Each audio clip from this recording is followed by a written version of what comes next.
राष्ट्रपति द्रौपदी मुर्मू ने हरियाणा के अंबाला में राफेल लड़ाकू विमान से भरी उड़ान से पहले राष्ट्रपति को दिया गया गार्ड ऑफ ऑनर।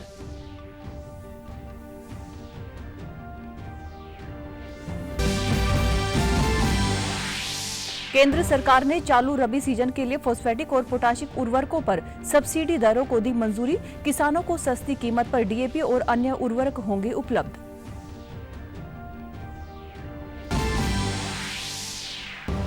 और कुरुक्षेत्र में धूमधाम से मनाया जा रहा है 38वां रत्नावली महोत्सव। दूसरे दिन भी युवा पीढ़ी ने अपनी परंपरागत जड़ों से जोड़ने का किया मंचन।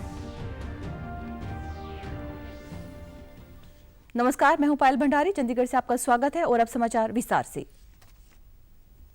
राष्ट्रपति द्रौपदी मुर्मू ने आज हरियाणा के अंबाला में वायुसेना स्टेशन से राफेल लड़ाकू विमान में उड़ान भरी। उन्होंने इससे पहले अप्रैल 2023 में असम के तेजपुर वायुसेना स्टेशन पर सुखोई 30 MKI लड़ाकू विमान में उड़ान भरी थी।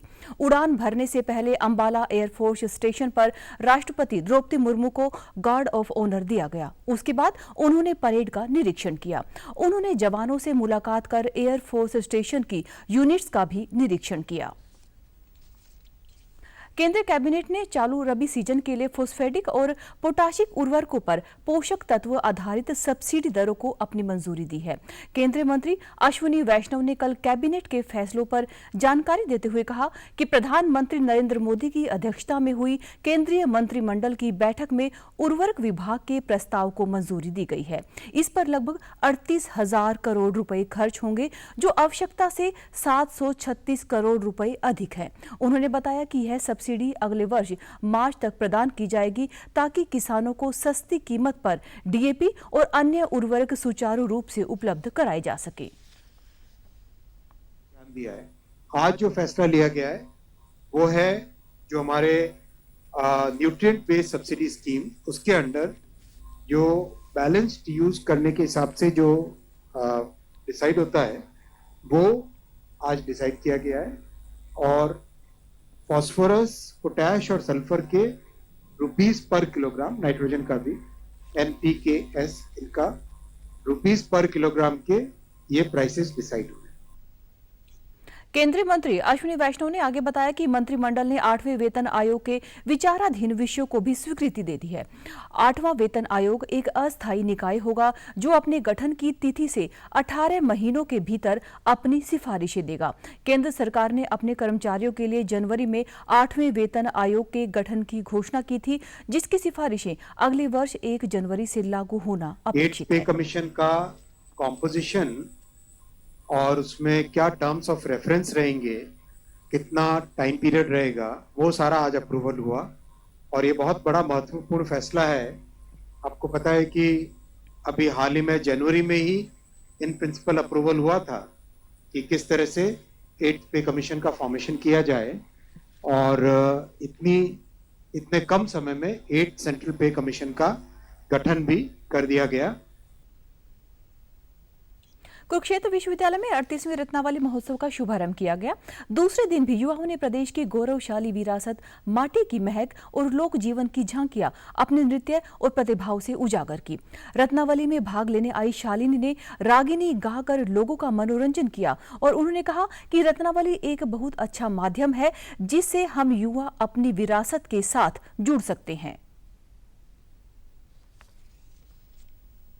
हरियाणवी कोरियोग्राफी, हरियाणवी लूर नृत्य, मतलब एक तरीके से हर साल कुरुक्षेत्र विश्वविद्यालय का ये प्रयास रहा है कि किस प्रकार रत्नावली के थ्रू हम लोग अपने युवाओं को हमारी लुप्त होती हुई संस्कृति के साथ हम लोग जोड़ सकते हैं। हमें यहाँ रत्नावली में आके बहुत अच्छा लगा।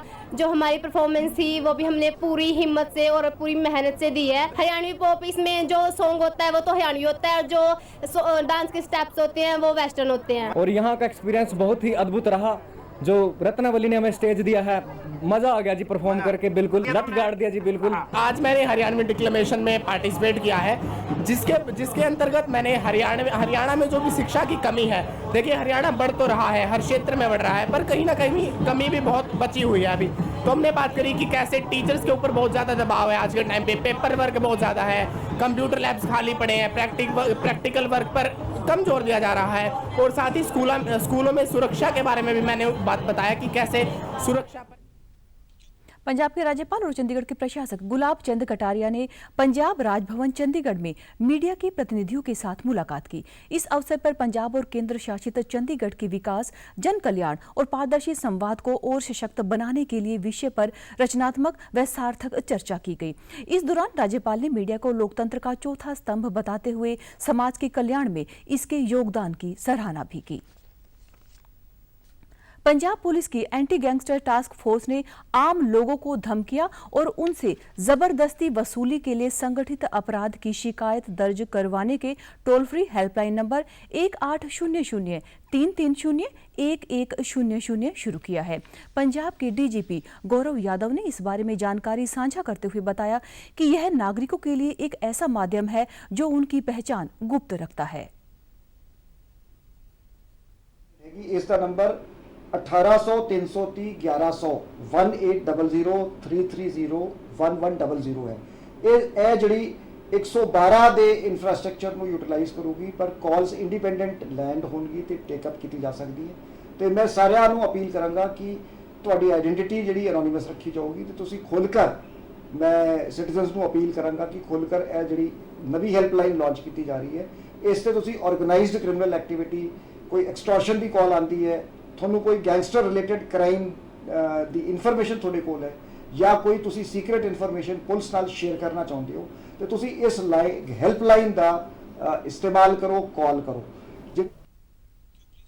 उन्होंने कहा कि यदि किसी को गैंगस्टर से क्राइम संबंधित अपराध के बारे में जानकारी मिलती है या कोई गुप्त सूचना पुलिस के साथ साझा करना चाहता है तो उन्होंने उल्लेखनीय हेल्पलाइन का इस्तेमाल नंबर करने की अपील की है। पंजाब के स्कूलों की खराब स्थिति और अध्यापकों की कमी को लेकर पंजाब व हरियाणा हाईकोर्ट ने सख्त रुख अपनाया है। चीफ जस्टिस शील नागू और जस्टिस संजीव बेरी आधारित बेंच ने ऐसे एक मामले की सुनवाई करते हुए पंजाब सरकार को नोटिस जारी किया है। अदालत ने 15 दिसंबर को होने वाली अगली याचिका के जवाब दायर करने का आदेश जारी किया है। अदालत ने इस मामले को व्यापक जनहित के साथ जोड़ते हुए पहले भी स्कूलों की खराब स्थिति और शिकायतों के बारे में जवाब मांगा था। हाईकोर्ट की सिंगल बेंच की ओर से 14 अक्टूबर को इस मामले का नोटिस लेते हुए इसको एक जनहित याचिका के रूप में सुनवाई का आदेश दिया गया था। हाईकोर्ट ने ऐसे मामलों के पुनः सामने आने के बाद सख्त रुख लेते हुए पंजाब सरकार को फटकार लगाई है और कहा है कि राज्य सरकार देश के भविष्य के साथ खिलवाड़ कर रही है। हरियाणा में जननायक जनता पार्टी ने अपने संगठन में विस्तार किया था। इस विस्तार में युवा जेजेपी के 15 जिला प्रभारी व 21 जिला अध्यक्ष नियुक्त किए गए हैं। यह घोषणा जेजेपी के युवा अध्यक्ष दिग्विजय सिंह चौटाला ने की। अंबाला से परविंदर सिंह, भिवानी से ओमी राजपूत, गुरुग्राम से सन्नी, करनाल से कुलदीप मदान, सिरसा से शांतनु गोदारा व अन्य जिलों में प्रभारी नियुक्त किया गया है। वहीं अंबाला से जसदीप तंदवाल, भिवानी से सेठी धनाडा, फरीदाबाद से पवन जाखड़, जींद से दीपक बेसवाल व अन्य जिलों के अध्यक्ष भी नियुक्त किए गए हैं। डंकी रूट से जाने वाले जींद के 3 युवकों को अमेरिका ने वापस भेज दिया है। इस बारे में ज्यादा जानकारी देते हुए पुलिस अधीक्षक कुलदीप सिंह ने बताया कि ये तीनों अवैध विदेश यात्रा कर अमेरिका पहुंचे थे, जिन्हें इस महीने की 26 तारीख को डिपोर्ट कर भारत भेज दिया है। उन्होंने बताया कि गैर कानूनी रास्तों से अमेरिका पहुंचने के प्रयास में युवक अपनी पूंजी, अपना समय और सुरक्षा तीनों गंवा देते हैं। लालच में आकर और जो है विदेशी मेनली अमेरिकन जो टेरिटरी है वहाँ जाने के लालच में जो है वो गलत तरीके से गलत लोगों के संपर्क में आके अपने पैसे भी लुटवा बैठते हैं और जो है कई ऐसी भी घटनाएं हुई हैं कि जिनमें जान भी गंवानी पड़ी है। और वहाँ डिटेंशन सेंटर जो अमेरिकन लॉज के हिसाब से बने हुए हैं उनमें भी उनको कई महीनों तक रखा जा रहा है और कुल मिला के परिवार को भी परेशानी होती है और जो एक हमारी इंडियन जो सोसाइटी है उस पर भी कहीं ना कहीं दाग लगता है इन सब चीज़ों से। अवैध रूप से विदेश जाना केवल पैसे की बर्बादी नहीं बल्कि समाज में नकारात्मक संदेश देने जैसा है और पुलिस ऐसे मामलों पर लगातार निगरानी रख रही है। केंद्रीय मंत्री एवं किसान कल्याण मंत्री शिवराज सिंह चौहान ने कहा है कि केंद्र सरकार किसानों को उचित एवं किफायती दरों पर उर्वरकों की उपलब्धता सुनिश्चित करने के लिए वचनबद्ध है। कैबिनेट के फैसलों के बाद अपने विचार साझा करते हुए शिवराज सिंह चौहान ने बताया कि खरीद 2025 के दौरान बुआई बहुत की संतोषजनक रही है। इस वर्ष धान की बुआई 400 लाख हेक्टेयर से अधिक हो गई है। तेल बीजों के अंतर्गत कुल क्षेत्रफल 190 लाख हेक्टेयर से अधिक दर्ज किया गया है, जिसमें सोयाबीन व मूंगफली की मुख्य फसलें शामिल हैं। इसी प्रकार से दालों की बिजाई 100 लाख हेक्टेयर क्षेत्र में की गई है, जो कि पोषण सुरक्षा की ओर एक महत्वपूर्ण कदम है। पंजाब में कचरा जलाने से बढ़ रहे प्रदूषण मामले पर भाजपा ने प्रदेश कार्यकारी अध्यक्ष अश्विनी शर्मा ने आम आदमी पार्टी सरकार की आलोचना की है। उन्होंने कहा कि राज्य सरकार ने 3 वर्षों में पंजाब को साफ सुथरा करने की बजाय धुएं का अड्डा बना दिया है। न्यू चंडीगढ़, मोहाली, खरड़, जालंधर, लुधियाना, अमृतसर, पटियाला, नवा शहर, पठानकोट और राज्य के कई अन्य शहरों में वायु गुणवत्ता खतरनाक स्तर पर पहुंच गई है। लोग हाफ रहे हैं, लेकिन पर्यावरण विभाग और नगर निगम बेपरवाह बैठे हैं। शर्मा ने कहा कि शहरों में कचरा संग्रहण प्रणाली ठप हो चुकी है। नगर निगमों के द्वारा प्रबंधन की कमी के चलते खुले मैदानों में कचरा जलाया जा रहा है।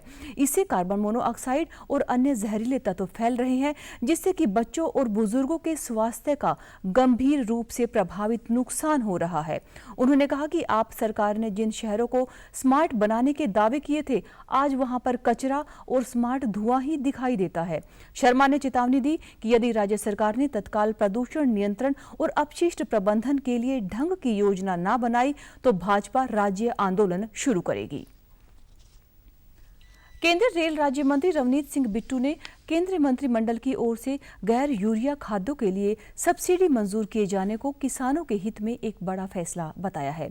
एक सोशल मीडिया पोस्ट में उन्होंने कहा कि इस पहल से किसानों को सब्सिडी के किफायती और उचित कीमतों पर खाद्यों की उपलब्धता सुनिश्चित करने में मदद मिलेगी। इसके विवरण सोशल मीडिया पोस्ट में साझा भी किए गए हैं। हरियाणा के मुख्यमंत्री नायब सिंह सैनी ने कहा कि प्रत्येक नागरिक की हर समस्या का समाधान करना सरकार की जिम्मेदारी है। नागरिकों की समस्या सुनने के लिए मुख्यमंत्री आवास के दरवाजे 24 घंटे खुले हुए हैं। मुख्यमंत्री नायब सिंह सैनी ने लाडवा में आयोजित जन संवाद कार्यक्रम में लाडवा विधानसभा के लोगों की समस्याओं को सुना। उन्होंने बीपीएल, राशन कार्ड, परिवार पहचान पत्र, बिजली व पुलिस से संबंधित शिकायतें उन सब में शामिल रही।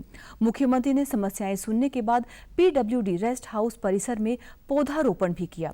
उन्होंने कहा कि हरियाणा में अब सभी फसलें न्यूनतम समर्थन मूल्य पर खरीदी जा रही हैं। हाल ही में गन्ने का समर्थन मूल्य 415 रुपये प्रति क्विंटल तय किया गया है। मुख्यमंत्री ने कहा कि देश भर में हरियाणा में सामाजिक सुरक्षा पेंशन सबसे अधिक दी जा रही है, जिससे हाल ही में 3000 रुपये से बढ़ाकर 3200 रुपये मासिक किया गया है। इसके अतिरिक्त दीनदयाल लाडो लक्ष्मी योजना की शुरुआत की गई है, जिसके तहत गरीब महिलाओं को आगामी 1 नवंबर से 2100 रुपये मासिक आर्थिक सहायता प्रदान की जाएगी।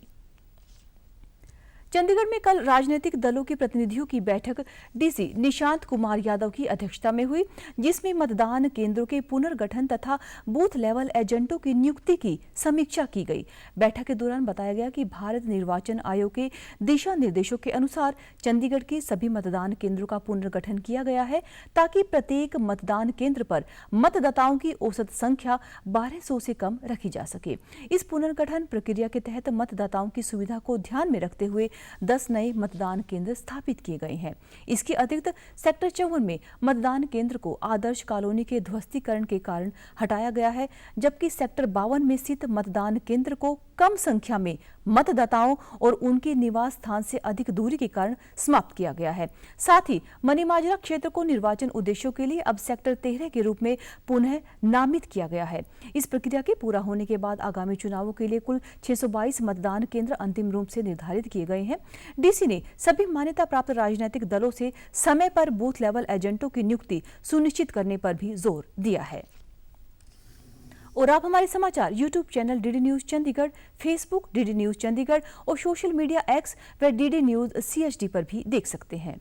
इसी के साथ चंडीगढ़ से समाचारों का सिलसिला समाप्त होता है। नमस्कार।